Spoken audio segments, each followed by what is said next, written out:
बिस्मिल्लाहिर्रहमानिर्रहीम। खातिन हज़रात, अख्तर अब्बास का सलाम पहुँचे। ख़वातीन पे जुल्म के मामले में अगर आप मुझे इजाज़त दें तो मैं ये कहूँ कि ज़्यादा जुल्म ख़वातीन ही करती हैं। ये लड़के की माँ भी हो सकती है और लड़की की माँ भी हो सकती है।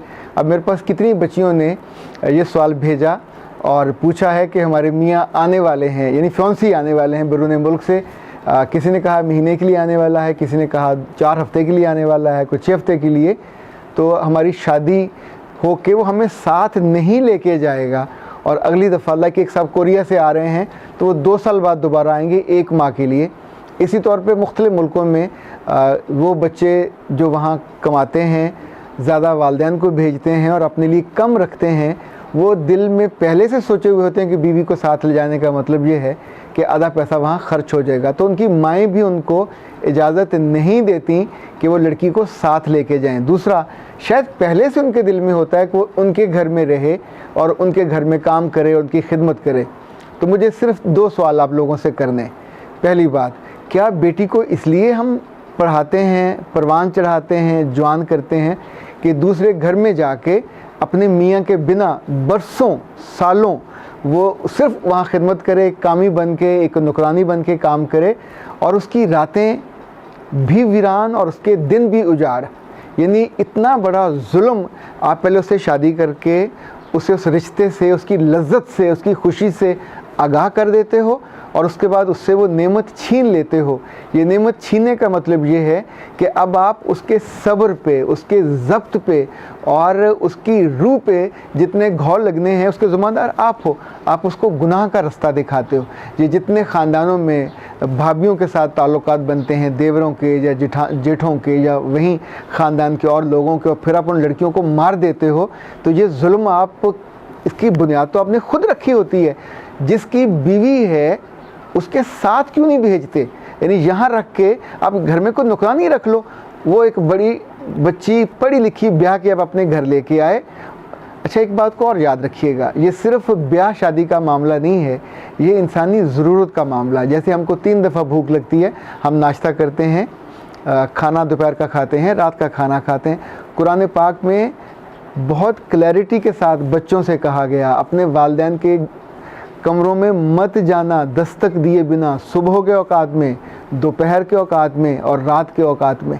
अक्लमंदों के लिए निशानियां हैं हर चीज़ का कि ये इंसानी ज़रूरत इस रिश्ते की वो वाज़े की गई है। आप सोचिए, हज़रत उमर का ज़माना था और बहुत सारे सहाबा गए हुए थे जहाद पे, तो कितनी सारी ख़वातीन उनके पास आईं और आके उन्होंने ज़ाहिर है जो लफ्ज़ कहे होंगे वो बहुत नरमी से नहीं कहे होंगे, अपने मियों की जुदाई के बारे में अशार भी कहे होंगे, बातें भी कही होंगी।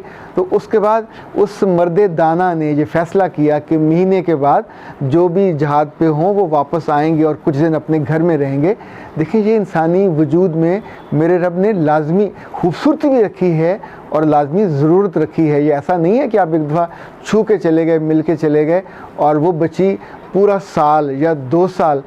ऐसी ऐसी ख़वातीन के फ़ोन आते हैं, ख़ास तौर पर ये जो हमारी पट्टी है सियालकोट, डस्का, नारोवाल, के 22-22 सालों से they are waiting for their husbands, they never came back. वो आते हैं 1 साल बाद, 2 साल बाद और कुछ दिन रह के वो चले जाते हैं। उनके 4-4, 6-6 बच्चे भी हैं। पर आप सोचें, वो सारी ख़वातीन इस जुल्म के बाद नीम नफ्सियाती मरीज़ बन चुकी हुई हैं। उनके ताल्लुकात किसी एक के साथ नॉर्मल नहीं हो सकते। आप अगर दुनिया की तारीख़ पे गौर करें तो जितनी फ़ौजें जब दुनिया फ़तह करने निकलती थीं, चलें बहुत पीछे नहीं जाते तो जंगे अज़ीम दोम और अव्वल के आसपास जाइए, अंग्रेज़ जब निकलते थे, इवन ये जापानी जब निकलते थे, जहाँ जहाँ इनकी फ़ौजें होती थी, ये हमेशा उस इलाके में प्रोस्टिट्यूशन के अड्डे या उसका पूरा सेटअप कायम करते थे। ये उनके फ़ौजियों की ज़रूरत होती थी। आप सोचिए कि ये हमारे यहाँ भी और इंडिया में भी जहाँ जहाँ इनकी फ़ौजें रहीं, हर जगह उन्होंने वो बनाए। तो उसका जो रिस्क बना, वो बेचारी उस इलाके की ख़वातीन जो गुर्बत की मारी हुई थी, जो पसमानदा थी, जिनका रिस्क नहीं चलता था, वो इस जुल्म की और ज़्यादती की इस भट्टी का नज़र हो गई। और वो बेचारियाँ जिनका जायज़ हक़ होता है, जब उनके मियाँ उनको हक़ नहीं देते, और ये हक़ मियाँ को इल्ज़ाम तो मैं बाद में दूँगा, पहला इल्ज़ाम तो लड़की की माँ को दूंगा कि आप तो औरत हो, आप तो अपनी बेटी की जिस्मानी ज़रूरतों को जानते हो। वो कभी नहीं कहेगी, हमारी बच्चियाँ इतनी शर्म और हया वाली होती हैं, they never say a single word, पर रात कैसे सोएंगी जब उनकी जिस्म की तलब होती है, जब उनकी रूह की तलब होती है। उन्हें एक पार्टनर चाहिए जो रब ने जायज़ और हलाल तरीके से उनको दिया, सब लोगों के बीच में दिया, और आप उसके इंतज़ार में बरसों उनके बीत जाएं कि साल बाद मौसूफ़ आएंगे, 2 साल बाद आएंगे और 1 महीने के लिए आएंगे। उस बीच में उस बच्ची की नॉर्मल ग्रोथ हो सकती है, उसका नॉर्मल एटीट्यूड हो सकता है, वो लड़ाइयाँ मारकुटाइयाँ नहीं करेगी, वो वहाँ फ्रस्ट्रेशन का शिकार नहीं होगी, वो वहाँ नफसियाती मरीज़ नहीं बन जाएगी, और उसके बाद वो फोबियास का शिकार नहीं हो जाएगी। तो इसका इल्ज़ाम क्या किसी और को देंगे? तो साथ दूसरी बात मैं उन माओं से भी कहना चाहता हूँ कि जो बहुत सियानी हैं, जो समझदार हैं, जिनको रब ने बेटे अता किए थे, तो बेटों की नेमत आपको मिली, इसकी कदर कीजिए। लोगों की बेटियों की ज़िंदगी से ना खेलें। जिनकी बेटियों को आप लेके आए हो उनकी इज़्ज़त करें, उनसे मोहब्बत करें, उनका एहतराम करें, और अपने बेटों के साथ उनको रुखसत करें। अगर आपने मुस्तकिल उनको यहाँ रखना है तो फिर ये ज़्यादती पहले बता दें कि हम एक नो या बहू नहीं लेके आ रहे, हम एक ऐसी लड़की को लेके आ रहे हैं कि जो 2 in 1 हो, कभी कभी वो बहू बने और बाकी सारा वक्त हमारी कामी, हमारे वो घर के सारे काम भी करे, बच्चों की जो देवरानियाँ जेठानियाँ वहाँ जितने भी हैं उनके बच्चों की नैपियाँ भी बदले, जो बुज़ुर्ग हैं उनकी भी सफाइयाँ सुथराइयाँ करे, घर को भी सारा दिन चमकाए। ना इस बीच में वो अपनी पढ़ाई करे, ना इस बीच में कोई दौब करे, ना इस बीच में कोई अपनी ज़ात पे तवज्जो दे। जो ही अच्छे कपड़े पहनेगी तो उसको ये कहा जाएगा केड़े खस्म का इंतज़ार कर रही है। So you are using abusive language कि जी उसने मुँह हाथ क्यों धो लिया, मियाँ तो है नहीं है। तो आप एक जवान बच्ची को, 22-24 साल की बच्ची को उसके पेड़ से तोड़ के ले आए हो और उसको नई जगह पे जहाँ उसकी बेल लगनी थी, जहाँ से उसका ख़ानदान चलना था, आपने उसको बेयारो मददगार, बेआसरा और जुल्म के साथ ये है कि अपने मियाँ से दूर उसको रख दिया, बिठा दिया। तो ये जुल्म, इसकी शिकायत क्या किसी थाने में की जाएगी या किसी मोहल्ले और पंचायत में की जाएगी?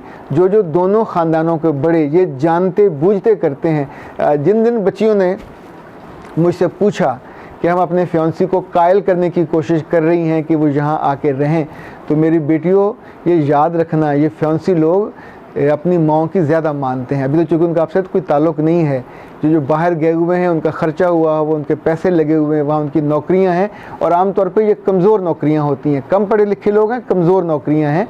सो ये वहाँ से छोड़ के नहीं आएंगे।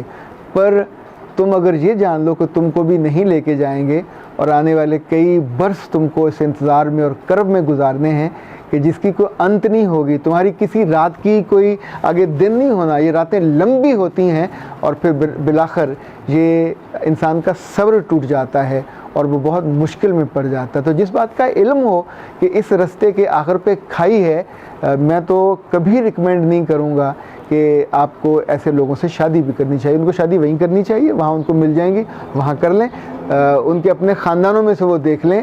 पर एबनॉर्मेलिटी वाली फिर बच्चियाँ उनको मिलनी चाहिए कि जो एबनॉर्मल हों, जिन्हें अपनी ना जिस्म का ख्याल हो, ना अपनी रूह का, ना अपनी उम्र का। और तुम लोग तो नॉर्मल लोग हो, तो नॉर्मल लोगों को नॉर्मल लोगों से शादी करनी चाहिए।